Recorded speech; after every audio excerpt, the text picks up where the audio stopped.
Hello and welcome back. This lesson is going to be about breaking down layouts and sections. We're going to start on the homepage of a high-end watch brand. Go ahead and navigate to singerreimagined.com. The first thing that you're going to see is a simple navigation bar. On the left, there's the company's signature logo. To the right, there are three links: timepieces, insights, and services, with a little arrow beside each hinting at drop-down menus. Over to the far right is a small link that says find a retailer. It's nothing fancy, just a top bar with logo and a few links. This is just a header section. A horizontal strip at the top stays put while the rest of the page scrolls, right? Below the navigation, the screen is dominated by a large hero section. This here at the top, always the landing page, is called your hero section, H-E-R-O. This here says latest release in the small text, and then Caballero collection in elegant large type. Off to the right is a dark button labeled discover. Behind the text, a blurred video of someone riding or moving, whatever, riding their horse, fills the background. But structurally, this is just a hero section. One headline, a sub-headline, and a singular call to action on top of a full width image. There's nothing entirely complex about it. It is a little bit different because it's on top of the image, the video, but it's unique and it's presentable, it's professional.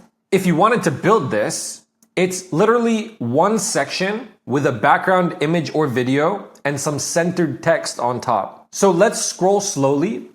And as we move down, the video finishes and there's a logo icon in the middle of a blank white area. This space acts as breathing room. Notice all of the emptiness.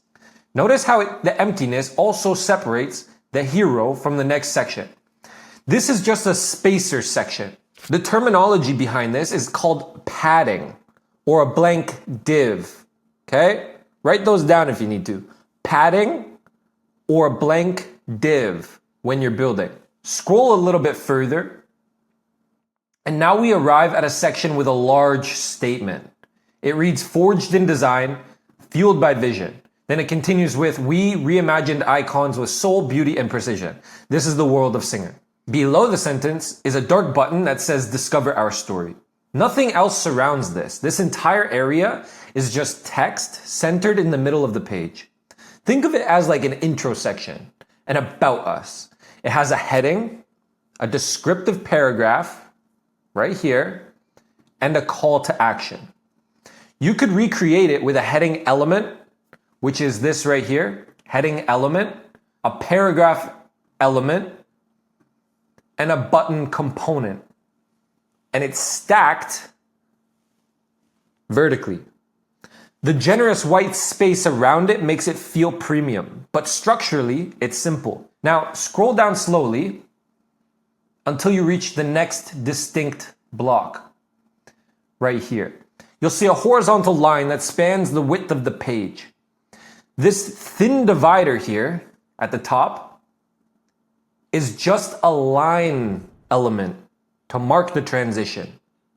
It's also called a divider. So under the divider, we find a grid of watches, right? This is called a grid. Each page is structured into columns, right? Columns going down the middle. You can either have a singular column where all of your content is laid out in a singular row.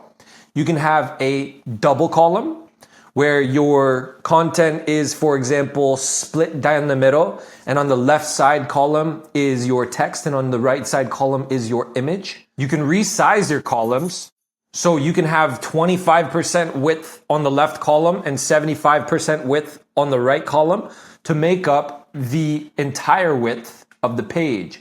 So for example, if you want text that only sits a little bit thin, and then you want an image that is very prominent, you would make the image column 75%, for example, and the text 25%. You can have 3 columns.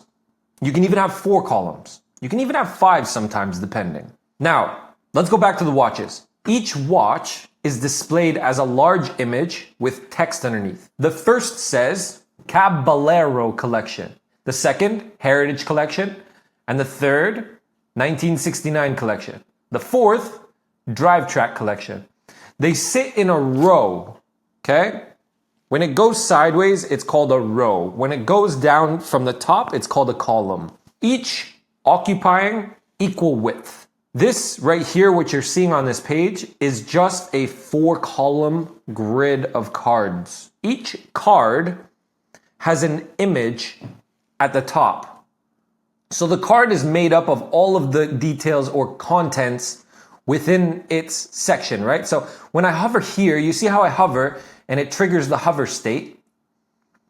This is when the card starts, right? So the hover state actually makes up this whole rectangle here, and this whole thing is a single card. So each card has an image at the top, a title down here, and a subtitle. There's a small button below the grid that says See All Collections. That button sits centered beneath the row on purpose. If you know how to create one card, you can copy it 3 more times to build this section. With AI, you could literally just prompt it to repeat this 3 more times. The layout here repeats identical structures across different content. This pattern, image above text, consistent spacing, appears again later. Now, keep scrolling slowly, and after the collections grid, the page transitions into a full-width video showing the intricate mechanics of a watch movement. There's no text over it, just pure image. This acts as a visual break. Okay, this is called a visual break. It allows our eyes to take a pause so we can digest the information without feeling a cognitive overload. This can be built as a simple full-width media section. You don't need any complex code, just embed like a video or a large image in a section. Now, as you scroll past the video, another grid appears. This time, the heading is Latest Releases. This section is similar to the collections grid, but instead of 4 items, it features more watch models, each in its own card. There's Golf Edition with Heritage underneath, SR705 with that underneath, SR701, Caballero Stainless, and the list goes on.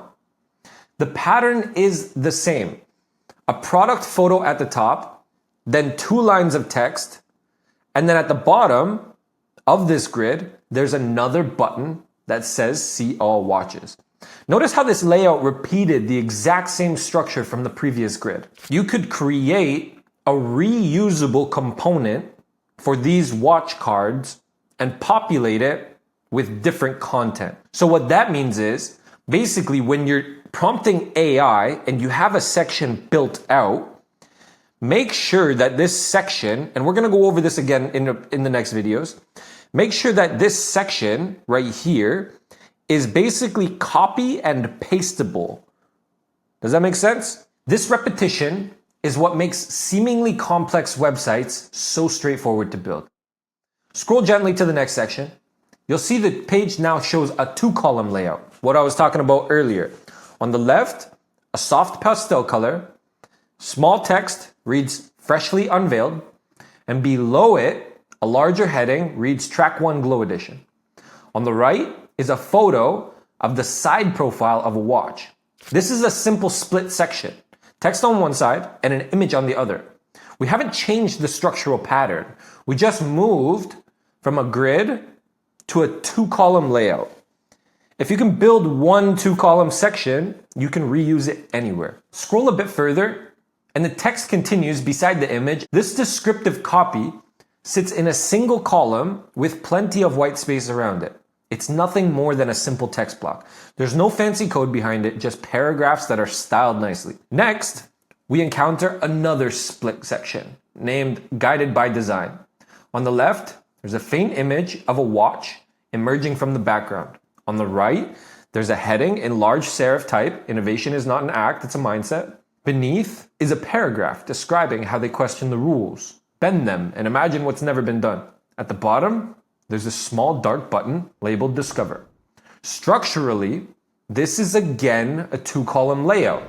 Image on one side and text with a button on the other. Do you remember what I explained a little bit earlier in this video when I said you can shift the width of the column to equal approximately 25% of one column and 75% the other column?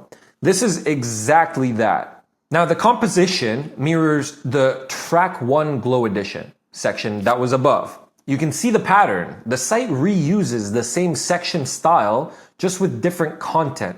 They flipped it and created new content within it. Once you know how to build a split section with an image and text, which is one of the most basic things to do when I show you, you can replicate it multiple times. Now, scroll on to the next block. You'll see a large photo of a watchmaker peering through a loupe while working on a timepiece. Beneath that, small text reads, Reimagined, Restored, Reborn. If you scroll a little bit further, you'll encounter the heading that says, We are reverent because history whispers the way forward. We honor the icons not by intimidating them, but by holding their spirit in everything we create. Next to this text, on the right, there's a close-up photo of a watch case in black and silver. Once again, this is a 2-column layout.